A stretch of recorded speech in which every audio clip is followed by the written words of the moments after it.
काय सुरू आहे सध्या गावाकडं? काय कसं सुरू आहे गावाकडे? असं परिस्थिती की दुष्काळ आहे गावाकडे आता सध्या तरी. बरं. म्हणूनच दुष्काळ आहे गावाकडे आणि सारी दानादान झालंय. बरं, काय शेतकऱ्यांची अवस्था आहे? तुम्ही आता सगळं जवळूनच बघताय हे सगळं. गावात शेतकऱ्यांची अशी अवस्था आहे की कुणी हाल काय ना त्यांचं. म्हणजे दुष्काळ पडलाय, कांद्यावर रोग पडलाय, जे शेतकरी पीक घेतोय त्याच्यावर रोग पडलाय. आणि असं झालंय, मागल्या महिन्यापूर्वी कुकडीला पाणी होतं, पण आता कुकडीचं पाणी आटलं की बोर आटत्यात, बोर आटलं की इरी आटत्यात, आणि इरी आटल्यामुळे शेतकऱ्याचा कांदा निताळला की रोग पडलाय, रोग पडलाय की शेतकरी हिच्याच घरात वाद चाललेत. मग असं का होतंय? बरं, आता हे शेतकऱ्याची अवस्था अशी झाली, मला सांगा, आता अनेक पुढारी येतात गावाकडं, शेतकऱ्याला अनेक आश्वासनं सुद्धा देतात, काय पूर्ण होत नाही का हो? मग तुम्हाला असं म्हणायचंय पुढारी गावाकडे येतात, मग ते पुढारी येतात मतदानासाठी, मतदानासाठी येतात, मतदान घेतात, आश्वासन देतात, मग ते पूर्ण का नाही होत? याला जबाबदार कोण आहे सांगा बरं तुम्ही? तुम्हाला कोण जबाबदार वाटतं सांगा बरं यासाठी? मला यासाठी वाटतंय सरकार जबाबदार वाटतंय मला यासाठी. बरं, मग सरकार जे काही आश्वासनं देते ती पूर्ण करत नाही, खोटं बोलते. तेच कळणार, शेतकऱ्यांना कळणार, कुणालाच कळणार. सरकारने आश्वासन देतय का खोटं बोलतय का गरिबांचा फोर खेळ चाललेला आहे सर्वसामान्यांचा? आता मला सांगा बरं की आता एका वर्ष आधी सरकार बदललं, आता नवीन सरकार आलं, आता नवीन सरकारनं तर लई स्वप्न दाखवली होती, तुम्हाला वाटतं का आता बदल होईल म्हणून? हो का? तुमच्या माहितीसाठी नवीन सरकार आलं, जुनं सरकार काय होतं? फक्त सरकार काहीच नाही, सरकार नाव राहिलं, फक्त 2 खुर्च्या नाही बदलल्या, 2 माणसं बदलली आणि तशी ती सरकार झाली, काही झालं नाही. म्हणजे काही विकास होणारच नाही सरकार बदललं तरी, असंच वाटतंय? विकास केला तर होतो ना, विकास नाही केला विकास होईल कसं? मग या सर्व परिस्थितीत आता शेतकऱ्यांना काय करावं बरं, असं तुम्हाला वाटतं की शेतकऱ्याची परिस्थिती बदलल? हो का? मी त्यासाठी विचार कलेक्टर होण्याचा निर्णय घेतलाय बर का. कारण आज 70% शेतकरी गळफास करतात. याचं कारण काय? सरकार आहे. सरकारने शेतकऱ्याला कोणतंच नाही. पहिला प्रश्न माझा असा आहे की विजेचा प्रश्न आहे, वीज झाल्यावर लाईटीचा प्रश्न आहे, आणि लाईटीचा प्रश्न झाल्यावर पाण्याचा प्रश्न आहे. मी 3च प्रश्न मानले, पण प्रश्न आहेत. मग असं का होतंय बरं?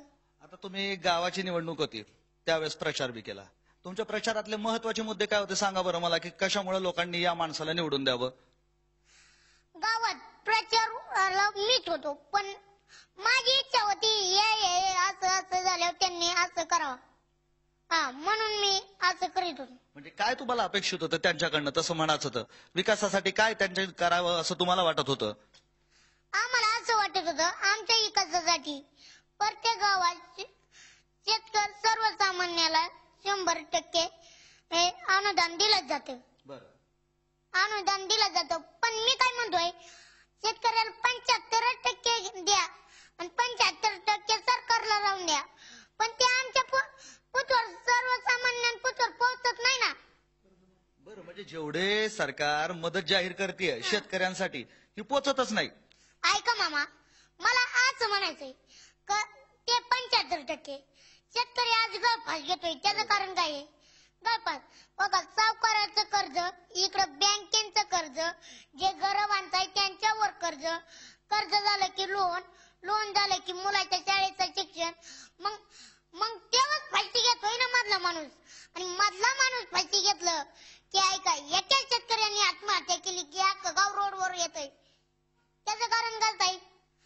ते शेतकऱ्यांनी जर धान्य पिकवलं तरच आपण जगू शकतो, आणि शेतकऱ्यांनी धान्य नाही पिकवली आखी रोडवर येतात. काय म्हणणं आहे तुमचं? बरोबर आहे. आता तुमचा श्रीगोंदा तालुका म्हणजे आता असं म्हणता येतं शेतीलाही चांगली होते, लय शेतकऱ्यांनी तर मोठे मोठे नेते दिले आहे. शरद पवार आपण माहिती आहे, शरद पवार म्हणजे शेतीचेच शेतकऱ्यांचेच नेते म्हणतात. तुमचं काय मत आहे सगळ्यावर? माझं काहीच मत नाही बर का. आमच्या तालुक्यात रोडच नाही राहिला. आज तुम्ही येऊन बघा, आम्हाला रोडच नाही, डांबरी काही माहितीच नाही. डांबरीचं मरून द्या, सर्वसामान्यांचे प्रश्न सोडवा ही आज आमची इच्छा आहे. मला सरकारला असं म्हणायचंय की किती अजून तुम्ही आई बापाचे जीव घेणार आहेत, किती अजून तुम्ही अनाथ करणार आहेत का? या काही शेतकऱ्यांनी जन्म घेऊन काही पाप केलंय का? त्याच्या काही नशिबी का काय?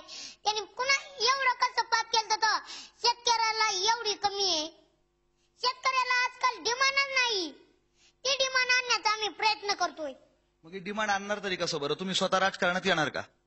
आम्हाला मेन मुद्दा राजकारण करायचं नाही, पण आम्हाला आज आमचं सरकारला एकच मागणं आहे बरं का. त्यांनी कर्ज माफ करावं, बँकेचे कर्ज माफ करावं. त्यांना 100% देण्याऐवजी 75% त्यांना अनुदान द्यायलाच पाहिजे. आणि अनुदान असतंच. मग माझं असं म्हणणं आहे त्यांनी 75% द्यावं. पण आम्ही जर कलेक्टर झालो तर एकही शेतकरी फाशी घेणार नाही अशी मी तुम्हाला जबाबदारी देतो. एक शेतकरी गेला म्हणजे शेतकरी रोज 75% येता म्हणलं तुम्ही तुलना करा रोजची. बरं, पण राजकारणात जाऊन आपण असा काही बदल करू शकतो. आता जर तुम्हाला कोणी म्हटलं की आता तुम्ही गावचे सरपंच होणार, तुम्हाला सरपंच करणार, तुम्ही होणार का सरपंच? एक मिनिट मामा, आपलं साधं बोला, राजकारण मध्ये आणूच नका. मला राजकारण करायचं नाही, मला राजकारणाचे काही संबंध बी नाही. मी केवळ एक शेतकऱ्याचा मुलगा आहे, मला शेतकऱ्याची समस्या मानायची. पण शेतकऱ्याच्या समस्या जर राजकारणात गेले तुम्ही तर अधिक चांगल्या सुटतील असं नाही वाटत तुम्हाला? अजिबात नाही सुटत. राजकारणात शेतकरी राहतच नाही. राजकारणात मोठे मोठे लोक राहतात. शेतकऱ्याला कुणी डिमांड द्यायला नाही. शेतकऱ्याला डिमांड कधी आहे? राजकारण जवळ आल्यावर, त्याच्याकडून मतदान घेण्यासाठी. बरं, म्हणजे शेतकरी हा फक्त मतदानासाठी? हा, मतदानासाठी त्याचा उपयोग केला जातो. मला एक आजच उदाहरण द्यायचं आहे. आज ऊस तोडायची पोरं बघा, काही त्यांची अवस्था राहू राहिला घर नाहीत. आपल्या शेतकऱ्याला राहिला घर नाहीत. हा, लेकरं बाळाचे किती हाल होते असं मला सांगायचंय. तुम्ही मागल्या पंधरवाड्यात गायची किंमत बघा ना आजची गायची किंमत बघा. आज तुम्ही सांगा दुधाला बाजार नाहीत, शेतकरी खटकाला गुरं देतोय. तुम्ही सांगा आज 20 रुपयाला पाण्याची बॉटल आहे आणि दूध 10 रुपये लिटर आहे. मग आज सांगा पैलवान करायचा असला तर दुधाची गरज आहे का पाण्याची? बरं, आता मला दुसरा एक प्रश्न असा विचारायचा आहे की सध्या नरेंद्र मोदीचं जगभर नाव सुरू आहे. नरेंद्र मोदी भारताचे पंतप्रधान झाले. तर आता नरेंद्र मोदी तरी देशाची परिस्थिती बदलतील असं वाटतं तुम्हाला? काय दिसतं चित्र? अहो, मी काय सांगतोय, कुणाला सांगू नका मध्ये बर का. आम्हाला कुणाच्या आशा नाही. आम्हाला फक्त सरकारला आम्हाला जागा करण्याचा प्रयत्न करायचंय. सरकार असं का करताय बरं? इथून मागची पिढी गेली, आमच्या पिढीचं काय होणार आहे तुम्ही सांगा.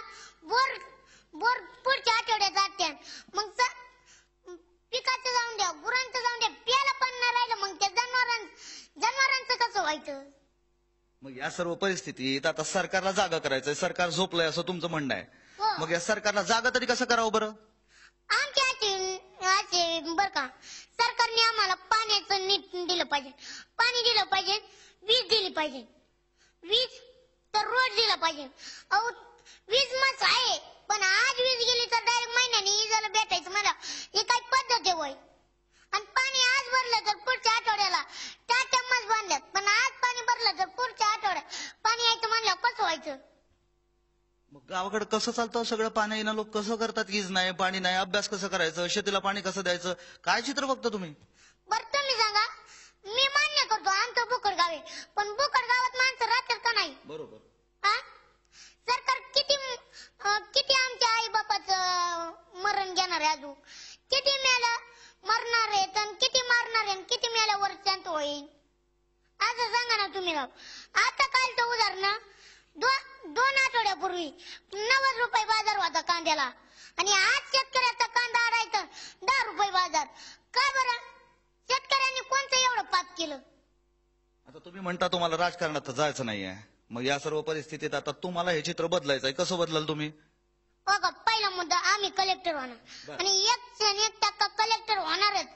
कलेक्टर झाल्यावर आम्ही सर एक पहिला मुद्दा असा आहे, काही शाळेंना असं काहीच नाही, काय म्हणते शाळांना सुख सुविधा नाही. सुखसुविधा नाही आणि काही ना ग्रँडच नाही. अच्छा, ग्रँड नाही. हा, सुख सुविधा तर जाऊन द्यात, पण काही शाळांना ग्रँड नाही अजून, ग्रँड. बरं. आणि मग त्या शिक्षकांना शिकवायचं कसं, काय करायचं? बरं ती जाऊन द्या, ते पहिला मुद्दा. दुसरा मुद्दा असा आहे की गरीबाच्या मुली आता शाळेतच जात नाहीत. का बरं? अहो, शाळेत जायचं म्हणलं तर रोड नाही. रोड कुठं गेले बाबा? रोडच नाहीत. कुणी आमच्याकडे बघतच नाही. काय बुकड गाव असलं तरी काय माणसाच्या ना, मग त्यांच्याकडे बघाय काय जर. बरं, मतदान जवळ आल्या बुकड गावाचं कसं ध्यान होतं, तवं नाही का आता ध्यान होत. मग रोड, यांनी रोड केला तर मुली शाळेत जातात. पण आम्ही कुठं कमी पडलो बाबा? आम्ही जन्म घेऊन मापात केलं का? आम्हाला जायला आलं तरी इच्छा नाहीत. तुम्ही ऐका, माझं घर आमची मादेवाडी तिथून 3 किलोमीटर आहे. तिथून 3 किलोमीटर मी कसं चालत यायचं? आज गरीबाची अशी अवस्था झाली की पोराला शाळेत जायलाच पैसा नाही. आज कांदा गेला तर पट्टी रोग नाही आणि पट्टी आली तर झिरो. मग शेतकऱ्यांनी गळपास घेईन का नाही? बरं घनश्यामराव, मला सांगा, मग सध्या आता ही परिस्थिती तर लय वाईट आहे. तुम्ही म्हणता राजकारणात बी जायचं नाही, पण ही परिस्थिती बी बदललीच पाहिजे, बरोबर आहे की नाही? तर मग सध्या आता ही परिस्थिती, तुमचं लय नाव आहे गावाकडे, तुमचं लोक ऐकतात. मग ही परिस्थिती बदलण्यासाठी आता तुमचे काय प्रयत्न सुरू आहे सांगा बरं मला. सध्या तुम्ही गावागावात सभा घेता, लोकांशी बोलताय, गप्पा मारताय, बरोबर? मग यातून लोकांना काय सांगताय तुम्ही? ऐका मामा, लोकांची सभा घेतोय, पण ही सारा पोर खेळ झाला का नाही? एक दिवशी सांगतोय असं करू तसं करू, दुसऱ्या दिवशी असं सांगतोय. म्हणजे ते पोर खेळ झालं ना, शेतकऱ्यांसंग गोट्या खेळल्यासारखं झालंय. पण तुम्ही तर राजकारण्यांना सांगताय ना की शेतकऱ्याची ही अवस्था आहे, कोणी लक्ष बी देत नाहीये. मग आता बदल करायला काय करायला हवं? तुम्हाला काय वाटतं? तुमचं मत सांगा ना मला. आम्ही कलेक्टर होणार आणि बदल करणार शेतकऱ्याला. आम्ही त्याच मानेने जगायला लावणार. यो मनाचा ठाम निर्णय घेतलाय. कारण यो निर्णय नसता घेतला तर आम्ही इथभर आलो असतो का? बरोबर. आम्हाला वाटत होतं सरकारला उशीर करून द्या, तीच असे. झी 24 तास रहा एक पाऊल पुढे.